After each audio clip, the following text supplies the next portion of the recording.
What's up, people? What's up, people?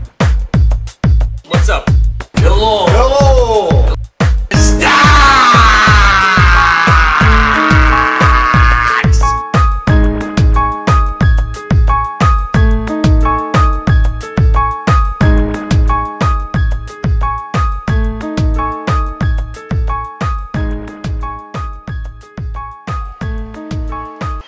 Thank you. I know it wasn't just me. I had some help. Thank you. Settle down. I know. Get your Dow 11,000 get your Dow 11,000 hats out right now. We're at 11,010. I told you it would happen on a Friday. I know I said that about a month and a half ago. But hey, it's Dow 11,000 Friday. Now, where do you think we're going to go from here? Wait. Don't anybody say now that we hit 11,000 we're just going to start going back down, because that'd just be a foolish thing to say. Do you understand now how the market's working? Do you understand that Skynet and the Matrix are in control? Yeah, it seems to me that this is the most unenjoyable rally of all times. But the one thing that you have to remain true to is that you can't deny what's going on. No matter what your reasoning is that you think the market's just going to suddenly stop going up and reverse and go back down and crush all your hopes and dreams, please don't be like me. Don't be like me sitting on the sidelines waiting for a better opportunity. This is it. The Mayan calendar rally is in full effect. 11,000 is going to be like, remember when we were at 11,000? Remember that? Oh, those were good old days. Listen, all the signs of a market top have happened, and nobody gives a shit. Garbage stocks have been going up. Red F, LLNW. You got penny stocks going up hundreds of %. Then you got takeover rumors. Every day there's another takeover rumor. All the signs, and I've been doing this for a while now, and all the signs that normally point to a top has happened. We sold off for one day, tried to shake some people out. That didn't even work. We closed strong into the close, gapped up the next morning, made it all back, and then some the next day. We had a little bit of a pullback just so people might panic out one last time, and now we're off to the races. Dow 20,000 is inevitable. And all we're going to hear about it when we're on our way there is, are we too much like Japan? Are we setting ourselves up for a fall? Is Dow 20,000 going to be irrelevant because our dollar's not worth any money? Is the debt that we're putting our children in going to be affected? Is the future generations of America going to be ruined? What do you care, right? I've got kids, but you know what? If you're going to hand me free money now, I might as well take it, even though it might not be worth anything in the future. I need to buy shit now, and if Google's going to go to 600 over the next 3 weeks or a month and a half, because one thing's for sure is that buying dips has been working. I mean, you've been waiting for Joey Diphard to make an appearance, but you got to give him something to applaud. You got to give him something to talk about. These small dips, we've gone up basically. I like the headline the other day, the Dow's gone down 3 out of the last 4 trading days.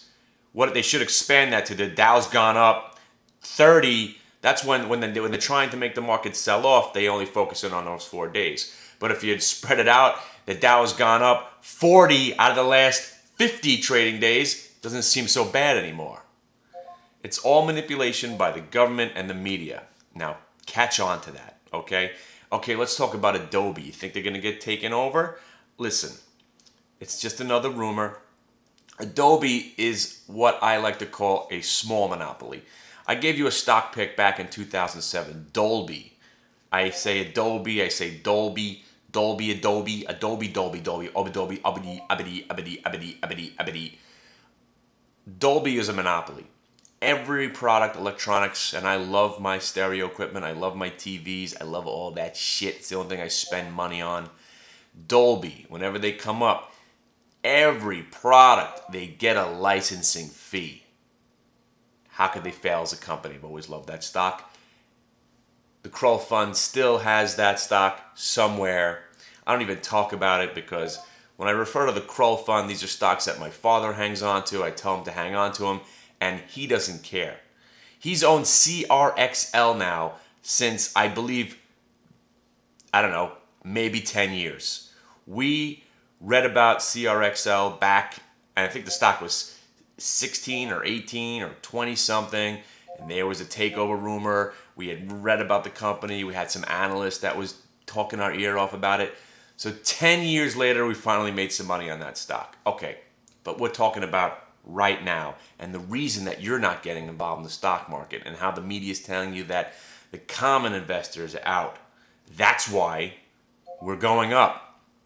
If that's true, and the common investor who don't make money, the people that I'm trying to save, the people that are left out in the cold, manipulated, shaken out, whatever the case, if they're truly not involved, we only go higher. If this is just a rally for the rich, we only go higher. If the government is controlling it and not allowing the common middle class folks to participate in it, we only go up. Now, here's for the shining light in the whole realm of this mess that I can't believe that it seems like there are a lot of people involved that are not partaking in this rally as we're dipping below 11,000 right now. I'm telling you, I think we're going to keep going up, but I don't want it. I want stocks to be back where I sold them out of. I want to buy my Hartford Financial back under 20. I want to buy my Google at 480. I want to buy my Baidu. Nah, I don't want to buy my Baidu. But you understand what I'm trying to say. Everyone's waiting for the pullback so they can buy something. They're confident. When the pullback finally happens, the fear comes in. You don't want to be buying because you think you're going to get a cheaper price. Then the market gaps up and continues the rally, leaving you again sitting on the sidelines. Okay. So the moral of the program is long-term investing. Does it work anymore? I think it does. Let's take a look at ACG. Remember ACG? ACG? Hope I'm not insulting any gang members. ACG? I told you about that company, right? Stock was, what, 12, 13 bucks. It went to 15, 16. Not a big deal. Then it went to 2. Everybody, if you were in that stock, you'd have been complaining. Pissed off. But what did I say? Give that company 5 years, 6 years, because what their business model was, they went around buying up patents, okay? They went around looking for things, looking for people to sue. They bought up patents, and they just waited for someone to infringe. Go ahead, infringe us. We'll come to your house. Apparently, that business plan has panned out. When everybody gave up and the market was crashing, that helped it along, and everybody gave up on the business model, ACG, I think, went to 2 bucks, maybe under 2. And then we looked at it briefly when it broke back over 250. You know how that 250 barrier gives a little bit of a, when stock gets back over 250, when it breaks under 250, basically they go into zero. But when it comes back and gets over 250 again, it gives a little bit more confidence. It's marginable again. Long story short, the stock's at 23 bucks right now. So maybe long-term investing isn't such a bad idea. Alcoa, you got Alcoa starting us off right in the right direction. You got US Steel coming up the rear. Doesn't sound right. But the moral of the program is believe in the Jesus Christ of Wall Street. That's this guy. I have magic powers. And you just need to come and decipher those magic powers.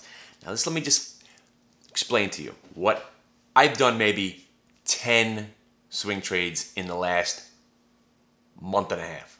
Okay? Once I missed Google, okay, I bought Google at 451. Remember that? And then I sold it, most of it that day. I held on to that last 100, made 20 points on the last 100, 470, or whatever. Then it went to 480, gap to 500. Then it went up 18 points that day when I was sitting there watching Wall Street 2. So basically that miss was basically the end of it all. So last Friday, let's talk about, first let's stick with the Google. I told you that I had, 300 or 400 shares left, and I had put a 520 stop on it, okay? So, of course, I got stopped out. I think that was last week. Stock went to 518 and change, and then proceeded to go up 22 points following. That's what it's all about. That's the essence. There it is. One last thing, as we conclude, FSLR a week ago today, shorting it at 149.50. I told you to put a 150 and 10-cent stop on it and hang on to FSLR short for as long as it takes to make some money on it. And what did I say? I covered FSLR at 149.18 and 148.90. That was my trade, and I suggested this is going to be one of those trades. And then 10 points later, you got to embrace the horror.